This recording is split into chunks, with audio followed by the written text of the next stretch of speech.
Friends, this is your reminder to bring in some curiosity about the Lunar New Year into your home with your kids. This is, it is not, the actual date of the Lunar New Year kind of varies depending, that's my understanding, is it kind of varies per your culture. And the moon, I think. Yeah, the moon, of course, from year to year. And of course, our Lunar New Year parade here in San Francisco also varies depending on what weekend they pick to do it. Sometimes we're completely rained out. People show up anyway. It's a big deal. And sometimes it's clear. So we'll kind of cross our fingers for this year and see how it goes. Yeah. But I know that is not for another couple weeks. That's right. But the actual Lunar New Year itself, this year, I think, is the 29th of January. Very cool. That's right. So pretty soon. Yes. So it is widely celebrated. It may not be celebrated in your area, and if it's not, this is just your little push of encouragement, because it's such it can be a very fantastical, magical celebration for kids, especially if it is not your cultural celebration. That's right. I remember when I started teaching in the classroom, teaching about Lunar New Year, and it was very, very different from the general culture that we lived in and of the population of the kids at my school, and they were just riveted. And so this is something that we brought into our homeschooling and celebrated with our kids every single year. Yeah, that's right. You said that there's about 2 billion people around the world who celebrate Lunar New Year. It's sometimes called Chinese New Year, but that's actually a misnomer because many, many people and cultures celebrate Lunar New Year, which is based on the lunar solar calendar. Yes. Now, here in San Francisco, we call it the Chinese New Year Parade. It is held in Chinatown, but generally refer to it as the Lunar New Year. Yeah, that's right. I mean, and it is, I think here in San Francisco, it is the largest Chinese New Year or Lunar New Year parade. It is the original New Year parade. Yeah, and it's huge. It is the biggest event that I think it must be the biggest civic event.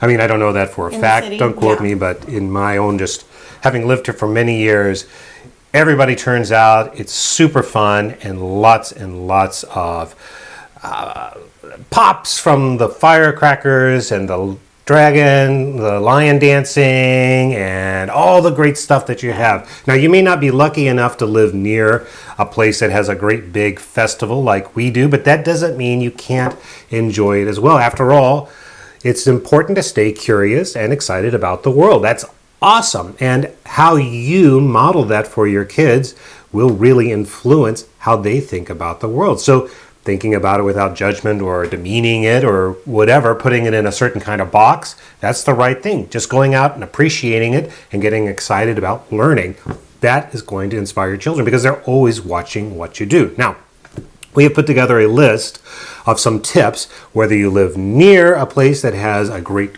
big Lunar New Year, a Chinese New Year festival or not. Here's a few things that you can do at home to celebrate the Lunar New Year. And these are very easy things that you can do with your kids to just get them intrigued and interested and to make it known that we're about to kind of study a new celebration. That's right. And then if you're inspired, you are welcome to just study this celebration for as long as you want. I know when we did it with our little kids, they loved the Lunar New Year celebrations. We took them to a big parade. They got very, very excited. We checked out a whole bunch of books from the library to really start our study, and they even started naming their toys. I think like Chinese names that they had read from the books that we were reading, which was really, really sweet and endearing to me personally. I just thought it was really great evidence of that absorbent mind at work. Right. And the willingness to just like take on other cultural elements, you know, in the joy that children do. Totally. Yeah. So we actually studied. We did a whole study of the Lunar New Year and of Asia in general, like for an entire year. Oh yeah. Yeah, and it was great. And I remember thinking, when are my kids going to not be interested in this topic anymore? Like, shouldn't I be moving them along to other things? Or is it okay to just study one thing for a whole year? And the answer is Yes. When you find that thing that your kids are really interested in and they just don't want to stop studying, you don't have to stop. That is one of the reasons that we offer so many themes throughout the year. It's not because we think everyone should be switching their themes at the end of every single month and moving their kids onto a new subject. It's that we want to sprinkle the whole year with a variety of topics and ideas that they might be interested in the hopes that one of those themes will really sparkle and that it might become the deep dive that just continues for them. That's right. You never know what will inspire. So each of these tips we're about to share actually align with one or actually more of the core academic areas and lessons that you would find in the foundational curriculum, which we have here. If you are in our group, you can find it all on our little cards. And you can find more information about that. You can reach out to us and we'll be happy to direct you. Okay. Let's do some of these. Okay. So what is the first tip for celebrating Lunar New Year? Here are some things. The first tip is actually super, super simple. It's something you probably already have at your home. Hopefully it's been a good citrus season already for you because it's to get a bowl of citrus. We really prefer just like the basket of oranges that are in your fridge or your kitchen anyway. Or go to the store and buy one of those little bags of cuties and take them. But instead of keeping them in the kitchen, you're actually just going to move them to your dining table. Maybe you keep them on your dining table anyway. I don't know. We don't tend to. But we do during the winter months, especially during this time of year. It brings symbolism of good fortune and good luck. And I think for me, it's like that bright color orange, knowing that I don't need to necessarily have flowers, on the table in order to brighten it up. I have these bright citrus. They're beautiful. We make different arrangements with them too. We'll sprinkle in like the pop of lime. Sometimes I like to make like citrus arrangements on the table instead of flower arranging as a Montessori activity. So we'll have the kids help and we'll like decorate a platter full of citrus, and you can buy all kinds of citrus if you really want to get into it. You've got pomelos or grapefruit or Simmons or those big navel oranges that we've been enjoying. What are those caracaras? Those caracaras are a different kind of orange, but those are delicious. Those are delicious oranges. Blood oranges are so super cool and fun to sprinkle in there as a surprise. Grapefruit. It's not an orange, but it is a citrus, and some people love them. I do, and some people don't. But that's a fun experience for a little one, right? Yeah, and then see how tiny of a citrus you can find. Little pops of lemon and little limes. Is a kumquat a citrus? It is. Oh, yeah, those would be fun. So you don't have to limit yourself. So this actually might lead you into a study of citrus, which I think is a really fun connection. And I brought our life science. Yeah, so you've mentioned a bunch of the foundational lessons. There would be tablescaping, there's sensorial, there's all kinds of stuff, but you were thinking specifically about life science. I was. So it would just be fun, just knowing like you're bringing in some life science with the study of citrus, and just you don't need to overdo it either and say, hey, we're studying. Now we're going to study oranges, folks. Now we're studying the Lunar New Year, and therefore we will have oranges on our table. Just like make a citrus arrangement, bring it to your table, talk about how during this season of the year, many people around the world consider citrus to be signs of good fortune and good luck, and ask your kids if they'd like to participate in making arrangements with you. And then just don't stop. Like, do it for the next couple and let months. that creativity flow. Where do oranges come from? What do the original ones look like? How many varieties are there? What do they smell like? How do they grow? Yeah, there's all kinds of fun stuff you could do that would relate to botany, plus all kinds of others. Okay, all right. I have another one. And second thing you could do is make paper lanterns. Now, this would be a practical life or art aligned activity, among other things, decoration and so forth. Paper lanterns are really fun and easy to make. And the lesson we were really thinking about actually comes from the practical life area, and that is cutting on a line or cutting designs. And depending on where you are in that curriculum, there's different types of lessons. But for the very littlest ones, you're going to start out by cutting on a line. You could print this and draw it. That would be the easiest way to do it. What's that? Practical life. Yeah, practical life. But also, I mean, humankind as well, right? Of course, decoration. I mean, obviously, yeah. Yeah. So I don't know if you know how to make a paper lantern. I don't. Show us. So actually, you're going to make it, and I'm going to tell you how to make it. We'll see how it goes. So you are going to take your piece of paper, and you are going to fold it like a hot dog. Now, should I go to the top down for this? Oh, you can if you want to. It's up to you. I do want to. Okay. Like a hot dog? You mean? Yeah. You mean like this? Oh no, David. Well, this looks like a hot dog. You're not being facetious, are you? No. Okay. He said fold it like. Oh wait, you mean like this, right? No. No. Okay. This is what you get for not. You don't remember this from elementary school? No, I don't. So hold on. I did not. I'm not trying to trick you. And I'm not pretending I'm really this dense, but this is a good example of why you, the parent, will want to do the activity before you try to give it to your child. Because sometimes Okay, so you might have childlike knowledge. Okay. So you're gonna fold it. You could fold it like a hamburger, and that would be like this. Okay. Okay. If you fold it like a hot dog, it's like this. Oh, okay. Okay. So all right. yes. So I'm sorry for ribbing you, but it's a schoolish thing. Guys, did you know of this hot dog thing? This is news to me. Okay, I'm folding it like a hot dog. Okay. Yeah. Fold it. Now, do I crease it? Yeah. Crease it. Corner to corner. Corner to corner. Hot dog. Hot dog style. Okay. I mean, you could do it the other way too. Look at this hot dog. This is like Costco size hot dog. $1.50. Okay, so I do not have a ruler with me, but Okay. you're actually going to draw some lines first. And so what I want you to do is we're going to just put down something that will help you to make lines. And you're going to take your pencil and you're going to start at the crease down here. And you're going to draw a line up until about an inch at the top. Oh, okay. And how many lines? You're going to move over about the same amount. Okay, it's about an inch or so. Same thing. So go ahead and do the rest. So every inch or so, I'm going to draw these lines that go nearly to the top. Yes. Try and make them as even as you can. Okay. Yeah. Now, fun fact, I remember doing this as a kid in Montessori school. And I remember celebrating the Lunar New Year in Montessori school as well. Sure. Because I just remember we tried to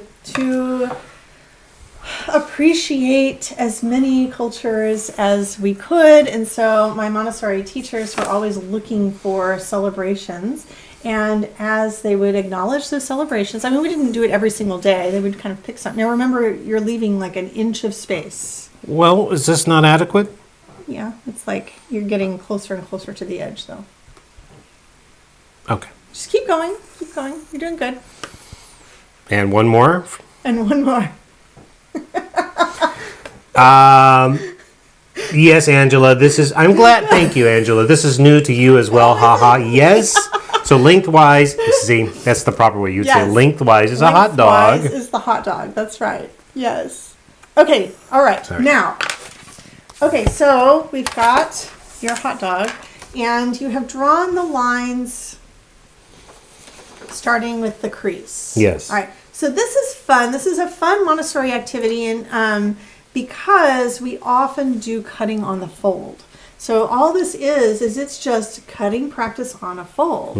And I remember as a child, I made so many of these. And it can be really fun if you are going to celebrate Lunar New Year to just like start making as many as you can, and then you'll be hanging them up around your house. And it's like a transformative experience. Your child knows the celebration is here when you start decorating, right? So you've got the oranges. Now you're going to make the lantern. So go ahead and cut on the line, starting with the crease, and cut every single line, but leave about an inch of space at the top. All right. If this doesn't make a lantern, I'm going to be so embarrassed. But why will you be embarrassed? Dude, Do you guys remember doing this? Anyone remember making lanterns, or have you done this with your kids? I have a vague memory of this. Yeah, Do you? I do. Oh, leave that inch of space. All right. Got it. So the line drawing, I would recommend if this is your very first time to do it with your child, you draw the lines. Ideally, you're going to draw them kind of, depending on how well your child cuts with scissors. Or husband. Kind of heavy. So I would probably just use like a Sharpie or a black marker for the first few until we really have the hang of it. All right. All right, let's show them what has happened. So here we open it up and we have, Ooh. we can see it's already kind of accordion-like, That's right? And so can you beautiful. you can tell what to do already, right? I'm going to fold it around. But not that way. I'm going to fold it around like a hamburger. Oh. Like that? Oh, yeah. What did she say? Oh, yeah. Look at this. Okay. So there we go. Oh, So I love it. The last part of this, you just need a strip. I'll go ahead and cut that for you. And you're going to attach. Yeah. So you're going to take your tape or your stapler or your glue or whatever, and you'll attach these edges together to make your lantern. And then you're going to take a little piece of a strip of paper. Yes. And if you want to be nice about it, you can glue them on the inside. Those are fun. Aren't they fun? I would love to draw, because sometimes lanterns have decorations and patterns, and so that'd be fun too, like to pre-color the paper. Yes. And then cut it out. Something else that's fun that you can do, I don't know if I have a piece of yellow paper, I can go look, but something that is fun is you can get a piece of paper, here, roll that up like a hot dog. There you go, perfect. But don't fold it, yeah. So you can. Oh, I see, yeah. A piece of paper inside. You can imagine if you had cut it Yeah. to the right size. Or if it was attached. That Yeah. you can actually see the color coming through. Yeah, and that's if this beautiful. were yellow, it would look like it was a lit up lantern. Yeah, that'd be cool. Yeah. So I hope that if this is new to you, I hope this gives you some ideas for what you could do. Yep. I don't know. I'm all inspired. I want to make a bunch of these with our teenagers, and hang them all around the house. And I swear our kids would love this too. Yeah, this is a good craft. Yes, Angela asked if she can watch this replay. Absolutely. Yes. You'll be able to watch the full replay, and then we'll also should have the clips as well. Yeah, our replay will be on YouTube. Yep, on YouTube. Okay. Next one. So another one, and that, this is another craft with those paper. I think we just cut our red paper, but it is to make red envelopes and put money inside. This is a very traditional part of a Lunar New Year, specifically Chinese New Year. I'm not sure if all other cultures do, but red is a lucky color. It is considered kind of a lucky color. So you see a lot. That's why you see so much red during this time. It's in the same way like at Christmas we associate with green and red, or Hanukkah is blue, right? So Chinese New Year or Lunar New Year we associate often with red. And it's very traditional to make little paper envelopes or buy them. But for you want to make them because that's the fun part. Hold on. And then you're going to glue them together, and then you're going to put some money inside. So I'm just gonna wing this one, but I'll show you an easy way to do it with your Montessori child. So ideally I would have measured it, used my ruler and measured it so that the sides are going to be perfect, okay? But even if you don't, it's still fine. You can still trim it up afterwards.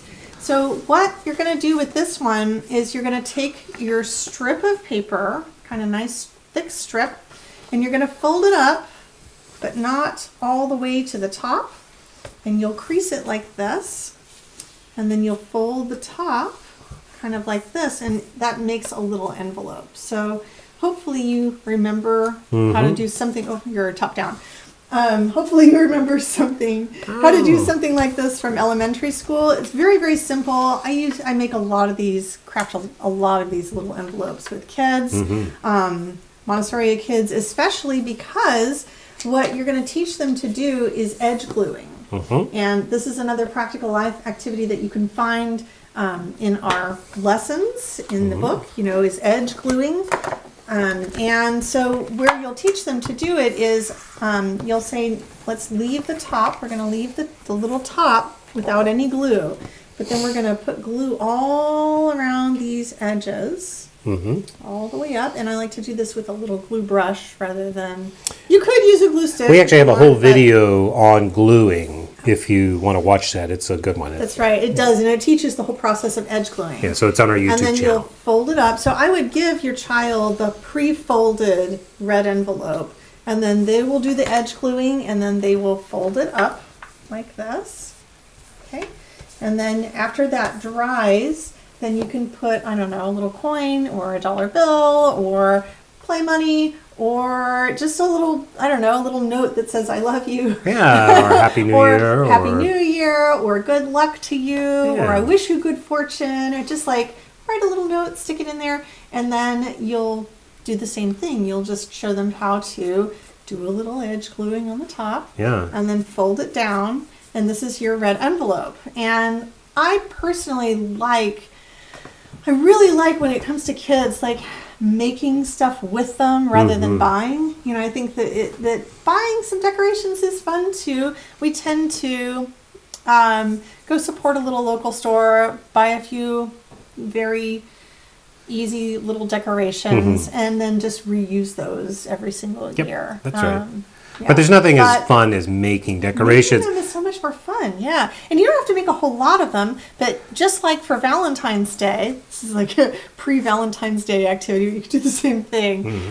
You could think about who you want to give this red envelope to. You could write a special message for that person, wishing them luck for the new year. You don't have to overthink it. It's fun. Now, one thing you can do as an extension if you have an older one is if you do put money inside, there's actually a whole set of math lessons you can give related to money and counting money. Now, you start that in the primary years, which we would say like around level 3, I think, is when we start to introduce money. Right. But then it really kicks in the lower elementary years, what we would call like levels 4 and 5. And there's tons of fun math you can do with money. And that's just another way to extend this. Dana says, my husband remembers getting these as gifts when he was a kid. She says Vietnamese culture does the red envelope with money inside his gifts as well. Yeah, that makes sense to me. Do you remember the first time you ever received a red envelope? I was at Montessori school for sure. Is that right? Yeah. Now I was a grown up. We were in Dallas and we had gone to a Lunar New Year's festival. Oh, I remember that too. Yeah, and I don't remember what the circumstances were that took us there. Their friend invited us or something, and and they gave out the red envelope. I was like, what is this? And so. Even adults can learn. Even adults have fun. Even adults have fun. Yeah. No, it's an awesome. It's just an awesome cultural practice. Okay, I'm going to bring in a different subject area for us and encourage you to take this time to do a little bit of studying of Asia while you're sitting there. You've made these crafts. The next step might be to locate Asia on your globe, or if you have a continent puzzle at home, to get that out and learn the names of the countries and see if you can identify some of the ones that might be celebrating the Lunar New Year, like Vietnam, Korea, and Thailand, Taiwan, and China, and all over. Right, I know, like all over. Yeah, so 2 billion. A lot of people. A lot. Not that there aren't people celebrating the Lunar New Year elsewhere in the world, but it's just a fun opportunity to get out those maps. Yeah, and so this would be our fourth tip, study Asia. And this, there's a lot of ways to study it. But in this case, we're really thinking about kind of from the the map perspective. So there's physical science, which is looking at sort of the formation of the earth and the land structures themselves, so the earth as a thing. So where are the mountains? Where are the rivers? Where are the borders? What's a peninsula? Or looking at the chain of islands that is Japan, and thinking about how they were formed and the volcanic activity, thinking about the Ring of Fire and its influence on creating this. So that would all be in physical science. And then you could add to that the humankind component, which is the political geography. So the Earth is the Earth. Let me switch to the up down. So this is our little continent map of Asia. But you see it's like miniature size. I love it for homeschooling. Yeah. So this would be a political map, right? Because it has the nations as humans have decided to define them, the face of the earth, in the different colors. So you would start, or you could start, we would suggest starting with the physical shape of the earth and thinking about the landforms themselves. That's where you will begin your study, and then you will introduce the political geography. So what is this place? Well, there's a series of islands. We call it Japan. Here's the Koreas. Here's Russia. Oh, Russia is so big. It is both in the place we call Asia and the place we call Europe. Wow, fascinating. And look how big. This is called China. This is Mongolia. So all that kind of political geography that you can add to the study of the map. And of course, this continues on. As they get older and older, you start doing some of those really classic activities like the pin maps and looking at capitals and identifying other sorts of parts of the map. Yeah, all of those are found inside our complete curriculum. That's right. And that would be the humankind subject. Yeah, anytime you're talking about like so political geography is the way that humans have decided to describe the earth, and we put that under humankind since it's a human thing. And anything that's about how the earth itself as its own thing exists, so the physical geography of the planet, that we put that under physical science. Yeah. Okay. All right, next one. This is something that my kids love to do, and we did it every single year as long as they would do it, and that is to pretend to be a lion or a dragon in the lion dance or in the dragon dance for Lunar New Year.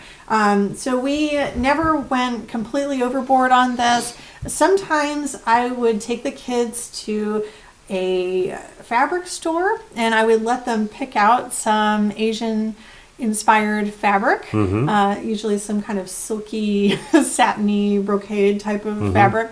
Sometimes we would decorate a little table, but sometimes also if I was able to get enough yardage, I would just buy several yards of it, and then our kids would do a dragon dance or a lion dance using that fabric. Now, you don't have to have special fabric at home in order to put on your own little parade and do a dance. You can just use your quilts at home. It's perfectly fine. Our kids are also perfectly happy to do that as well. Or sheets. You can tie your sheets together, if you want to make your dragon tail longer. But there are lots of sources on YouTube where you can see Lunar New Year parades, and you can see really amazing lion dances. Oh, yes. You might also be able to go find one in your local area. I know sometimes people can see the lion dances at a local school. I know here in the Bay Area, we've got a huge Asian population here, and so lion dance, not hard to find a lion dance. Yeah, they'll often invite them to store openings or whatever. Like, in fact, local troops that'll come out and dance. Yeah. It was last year. It wasn't even during the Lunar New Year, but I just heard this drumming outside of my pottery studio, and I walk outside and I'm like, what is going on over here? And there is a local bank across the street. Oh, yeah. And there were lion dancers in front of it. Because they invited them to celebrate. They invited them to celebrate. I thought it was so cool. It is cool. So you might be able to find some local dancing. I remember when we lived in Washington, D.C., sometimes little performances were put on at the museums. I remember just like at one time we went to a little school. It was open to the public on a Saturday, and we were just like, come see the lion dance. And that was great because sometimes those smaller events are easier for kids. They don't involve the firecrackers. Yes, or a big parade can be overwhelming, all the people, and So it is super fun. If you've never had a chance, but you find an opportunity to go see some lion dancing or a dragon performance, do it, because the artistry is amazing. It's an ancient art. A lot of times youth will engage with it, so it can be really accessible for your little guys because they'll see kids that don't look that much older than them participating in it. There's all kinds of interesting questions too, like why does that lion look different than the lion in the Lion King? Right. Or why that dragon doesn't look like, Puff the Magic, so there's all kinds of, like, it can lead to all these kinds of other questions about that, and of course there's the acrobatics and the dancing, and it's just a lot of fun. Yeah, and it'll inspire your children to want to play along, and that's healthy. So if they've never seen the parade, or if there is no local line dancing in your area, turn on a YouTube, let them watch a little bit of a clip, and then just bring out the sheets and do the parade in your own house. Yeah, and Momming the Magic had asked earlier if they will live stream the San Francisco parade, and I think they do. I think a local TV station will host the whole thing because it's such a big production, and if you can watch that or just watch clips of it, it's really good, and that could be a great way to introduce. Now we would call this the arts. It would also be part of humankind because it's a study of cultural representation, and that is within the humankind. I will say that if we go this year, I will definitely share that on stories as well. We could do our own little live streaming.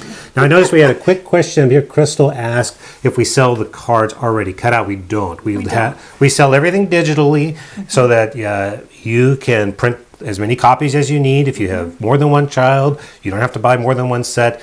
The other hand is you've got to do some cutting, but we think it's a great way to kind of keep the cost low for you folks. We do, and also we're a team of 2 right now, and so this allows us to create more lessons and to really just focus on the quality of the digital output for you, rather than trying to take all our time to do all that cutting boxing, by hand. I mean, we talked about it, but I know other creators who do that, other Montessorians who do have box curriculum. They cannot create the quantity of output that we can. So we're just focusing on because they're spending a lot of their time packaging things up. And so we put all of our energy into our membership and into each theme which we have out every single month. There's 12 themes that are published per month. It's an enormous publishing adventure for us. We're like publishing like 100-page. And we do all the art, we do all the writing, everything 30 original. days. So it's a lot. But it's fun. But it's fun. We love it. Speaking of fun, another tip that we have for you guys is to go out and look at the moon. Yes. Study the lunar cycle. Of course. In fact, we did a whole unit on moons. Speaking of moons and past themes, so if you're in the complete curriculum or unlimited curriculum and you didn't get to study moon before, it's one of the most popular units we ever did. We did it a couple years ago, but it's available in the library. Just go grab it. Study the phases of the moon and all that sort of thing, because Lunar New Year obviously relates to the moon. Now, as I understand it, I'm not an expert on this, but it's actually not just a lunar calendar. It's based on the Luna solar calendar, I think it's called, where it combines both the lunar cycle, the phases of the moon with the solar, and they try to like mesh it together. And it's actually a really cool thing. We don't, in the Western tradition, it's just really all solar based, and then we have weird leap year. But the moon is really regular. It's 28 days, and you go through the cycle, and then they match that to the solar. So it's actually pretty cool. Now, you don't have to... I personally wish that we followed a lunar calendar. I mean, I love it. I just... Once I became aware of, like, the phases of the moon and how magical they are, and just, like, how regular it feels, it just feels like a more natural... I don't know. Maybe there's something feminine about it as well. Well, La Luna. Don't know. But I love it. I love it. And our members also love following the phases of the moon with their kids. I like that it's nice and neat. There's always 28 days. There's never like 28 days hath Lunar New Year 1, but Lunar month 3 has 29 or 7 days or something weird, and there's leap lunar that would days. Be, if we're talking about interdisciplinary learning, that would be a connection to physical science. For sure. Yeah. There we are. Brought. It's our physical science foundational curriculum for primary. We have one for lower elementary as well. But I love when you deep dive into a cultural study, like weaving in all of these different explorations. You don't have to make sure that you have every single subject area represented when you do a deep dive into a cultural study like this. But it's really nice if you can look at your foundational curriculum and say, hey, I could incorporate a little bit of this and a little bit of this, and it kind of pulls it all together. I mean, because the fact is your little guy may not be all that interested in Lunar New Year for whatever reason. It's just not sparking the excitement. But they're totally into astronauts or something, right? And so you can say, study the moon, if that's where their mind is kind of taking them. Oh, I was going to say something too. When you said that, it brought to mind a truth that I experienced as a homeschooler, which is sometimes your kids aren't interested in the cultural study that you're presenting to them this year. That's true. But when you repeat it again next year, they're like 100% in because they know what to expect. They're excited. It's kind of like Christmas. Yeah. If you celebrate Christmas, you know, like your child's a lot of anticipation. Their first Christmas, they're not really sure what's happening here, and they're just absorbing and taking it in. But like the next year, they're anticipating. Yeah. And so it's the same thing when you bring in these cultural celebrations. So don't be discouraged if your little ones aren't over the moon. Because it might just be something that sinks in. We get that question a lot, like, I put this out and they won't do it, or I show them and then they wander away. Yeah. 9 times out of 10, the child is going to come back to it and show you that they actually absorbed a lot in ways that you would never expect. So stick with it. Be persistent and joyful. Okay. We've Last got one more activity for you. I know it's a lot, but these are like, this is what we did every single year with our kids. These things. Yes. So the last one is to make dumplings. Now, I remember when you were given your red envelope for the very first time, it was probably the same time we learned to make dumplings. It probably was. We had friends who were, I believe, from Taiwan. Yes, and we went to a Lunar New Year celebration, I think, in Richardson, Texas, which is a suburb of Dallas, where we lived at the time. And so they invited us over to their apartment. They were celebrating the Lunar New Year for themselves, and we were just invited as friends. And we showed up not really knowing what to expect. We ate a deliciously sweet and fascinating red bean soup. Oh yeah, that's right. Yes, I don't remember what very it's called. Sweet, that's right. I have not made that year to year. It was very shocking to us because I grew up eating a lot of beans, but Southern cooking style. Southern style, or savory. like savory beans. Yeah. So that was like, wow, red beans for the first time, like sweet red beans. Yeah. It was really cool. It was.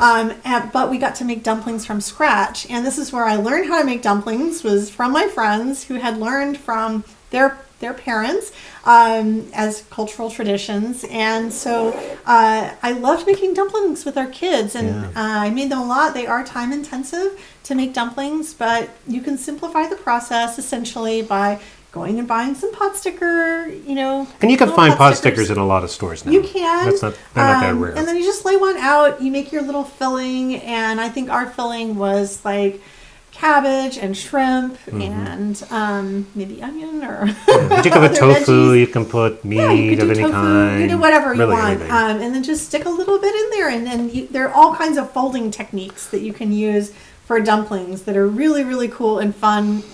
Our kids were just over the moon about. Yeah. They loved it. And we're not going to pretend like we're making authentic Chinese dumplings here. Let's keep it real. But we are... But it's still fun nonetheless. Yes. And, you're exposing... we can find those, like well, we're lucky enough that we can find them everywhere. But, but still, giving it a shot is worth it. Like, even if you aren't particularly good at it or you've never tried it before, just experimenting. I mean, we want to emphasize that word joy again. How you approach this stuff will be infectious to your child. If you are having fun, if you're finding joy and creativity through the activity and the process, it's going to rub off. In fact, that's a reason you might want to consider homeschooling if you're not already. If you're in a position to homeschool and you're thinking about it, I would encourage you to lean into that because, at the end of the day, the whole point of life is to be with your family and to share love with one another. And when we homeschool, we get to be together and we get to share the things that are joyful and meaningful to us. Even if we don't know the answer, that is actually part of the process of Montessori, is not knowing, but trying to figure it out as you go. Yes. I know that there are some people out there who are nervous to engage in cultural celebrations these days. I can tell you, living in San Francisco, going to Chinatown many, many times, being kind of in a culture where there's a big Asian influence. It's Chinese New Year, Lunar New Year, the parades. It's a big deal. And these activities are just like bringing just a little bit of that in. And from our experience, like, people are generally really excited when you share in their celebrations. Yeah. And this is one of them that is embraced by the whole city. Yeah. Yeah, lean in, have fun. You're not going to do it better. You might not Yeah. even do it as I mean, good, so, yeah, but you still can have a lot of fun with It it. doesn't matter if it's authentic or not. On the point of the dumplings, like, Yeah. don't try too hard. It's just supposed to be fun. Yeah, joyful.